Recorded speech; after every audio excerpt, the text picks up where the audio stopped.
ಎಲ್ಲ ನನ್ನ ಪ್ರೀತಿಯ ಬಂಧುಗಳಿಗೆ ನಮಸ್ಕಾರ. Welcome to youth motivations Kannada channel. ಮನುಷ್ಯ ಅಂದ ಮೇಲೆ ಆತನಿಗೆ ಒಳ್ಳೆಯದು ಮತ್ತು ಕೆಟ್ಟದ್ದು ಇದ್ದೇ ಇರುತ್ತದೆ. ಬರೀ ಕೆಟ್ಟ ದಿನಗಳ ಬಗ್ಗೆ ಚಿಂತೆ ಮಾಡುವವರು ಈ ವಿಡಿಯೋ ಮಿಸ್ ಮಾಡದೆ ನೋಡಿ. ತುಂಬ ವರ್ಷಗಳ ಹಿಂದಿನ ಘಟನೆ ಇದು. ಒಮ್ಮೆ ಬುದ್ಧರು ಒಂದು ಹಳ್ಳಿಯಲ್ಲಿ ಪ್ರವಚನ ಮುಗಿಸಿ ಬೇರೆ ಊರಿನ ಕಡೆಗೆ ಪ್ರಯಾಣ ಬೆಳೆಸುತ್ತಾರೆ. ಹೋಗುವ ದಾರಿಯಲ್ಲಿ ಸುಸ್ತು ಆದ ಕಾರಣ ಹಾಗೂ ಬಿಸಿಲಿನ ತಾಪಕ್ಕೆ ನೀರಿನ ದಾಹ ಆದ ಕಾರಣ ಒಂದು ಮರದ ಕೆಳಗೆ ಬುದ್ಧರು ಶಿಷ್ಯರೊಂದಿಗೆ ವಿಶ್ರಾಂತಿ ಪಡೆಯುತ್ತಾರೆ. ಆಗ ಶಿಷ್ಯನೊಬ್ಬ ಬುದ್ಧರ ಮುಖವನ್ನು ನೋಡಿ, ಗುರುವಿಗೆ ನೀರಿನ ದಾಹ ಆಗಿರಬೇಕು, ನಾನು ಅವರಿಗೆ ನೀರು ತಂದು ಕೊಡಬೇಕು ಎಂದು ತನ್ನ ಮನಸ್ಸಿನಲ್ಲಿ ಅಂದುಕೊಳ್ಳುತ್ತಾನೆ. ಎದ್ದು ಹೊರಟ ಶಿಷ್ಯನಿಗೆ, ಎಲ್ಲಿಗೆ ಹೊರಟಿರುವೆ ಎಂದು ಬುದ್ಧರು ಪ್ರಶ್ನೆ ಕೇಳುತ್ತಾರೆ. ಆಗ ಶಿಷ್ಯನು ಹೇಳುತ್ತಾನೆ, ಪ್ರಭು, ನಿಮಗೆ ನೀರಿನ ದಾಹ ಆಗಿರಬಹುದು ಎಂದು ನನ್ನ ಮನಸ್ಸಿಗೆ ಅನಿಸಿತು, ಅದಕ್ಕಾಗಿ ನಿಮಗೆ ನೀರು ತರಲು ಹೊರಟಿದ್ದೇನೆ. ಬುದ್ಧರು ಸರಿ, ಹೋಗಿ ಬಾ ಎಂದು ಶಿಷ್ಯನಿಗೆ ಹೇಳುತ್ತಾರೆ.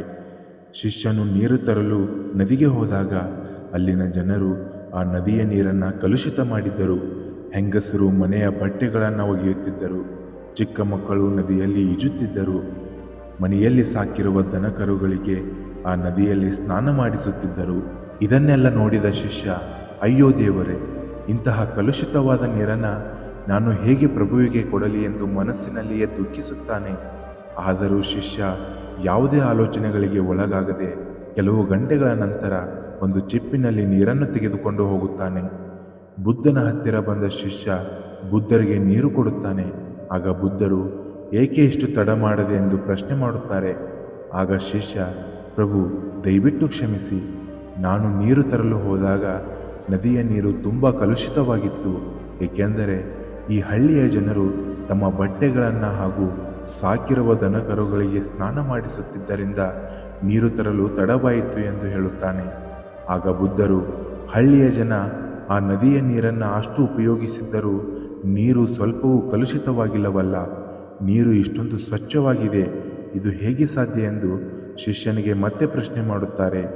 ಆಗ ಶಿಷ್ಯ ನಸುನಕ್ಕು, ಇಲ್ಲ ಪ್ರಭು, ನೀರು ಬಹಳ ಕಲುಷಿತವಾಗಿದ್ದರಿಂದ ತಳದಲ್ಲಿರುವ ಮಣ್ಣು ಮೇಲೆ ಬಂದಿದ್ದರಿಂದ ಅದು ಕುಡಿಯಲು ಯೋಗ್ಯವಾಗಿರಲಿಲ್ಲ. ಆದರೆ ಆ ಹಳ್ಳಿಯ ಜನ ಸ್ವಲ್ಪ ಸಮಯದ ನಂತರ ತಮ್ಮ ದನಕರುಗಳೊಂದಿಗೆ ಮನೆಗೆ ಸಾಗಿದ್ದರು ಮತ್ತು ನೀರು ಪ್ರಶಾಂತವಾದಾಗ ಮೇಲೆ ಬಂದಿದ್ದ ಮಣ್ಣು ಮತ್ತೆ ತಳದಲ್ಲಿ ಹೋಯಿತು.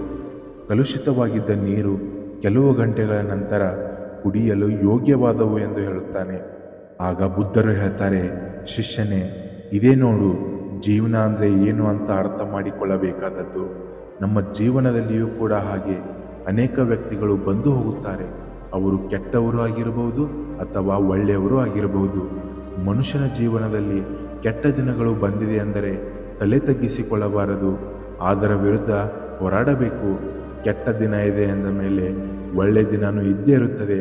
ಹಾಗೆ ಕತ್ತಲು ಹೋದಂತೆ ಮನುಷ್ಯನ ಜೀವನದಲ್ಲಿ ಬೆಳಕು ಬಂದೇ ಬರುತ್ತದೆ ಎಂದು ತಮ್ಮ ಶಿಷ್ಯಂದಿರಿಗೆ ಅರ್ಥ ಮಾಡಿಸುತ್ತಾರೆ. ಇನ್ನಷ್ಟು ಹೆಚ್ಚಿನ ಮೋಟಿವೇಶ್ನಲ್ ವಿಡಿಯೋಗಳಿಗಾಗಿ ನಮ್ಮ ಯೂತ್ ಮೋಟಿವೇಶನ್ಸ್ ಕನ್ನಡ ಚಾನೆಲನ್ನು ಲೈಕ್ ಮಾಡಿ, ಸಬ್ಸ್ಕ್ರೈಬ್ ಮಾಡಿ ಹಾಗೂ ಬೆಲ್ ಐಕಾನ್ ಮೇಲೆ ಕ್ಲಿಕ್ ಮಾಡಿ. ಧನ್ಯವಾದಗಳು. ಜೈ ಹಿಂದ್, ಜೈ ಕರ್ನಾಟಕ ಮಾತೆ. ನಾನು ನಿಮ್ಮ ಅಕ್ಷಯ್, ಸೈನಿಂಗ್ ಆಫ್.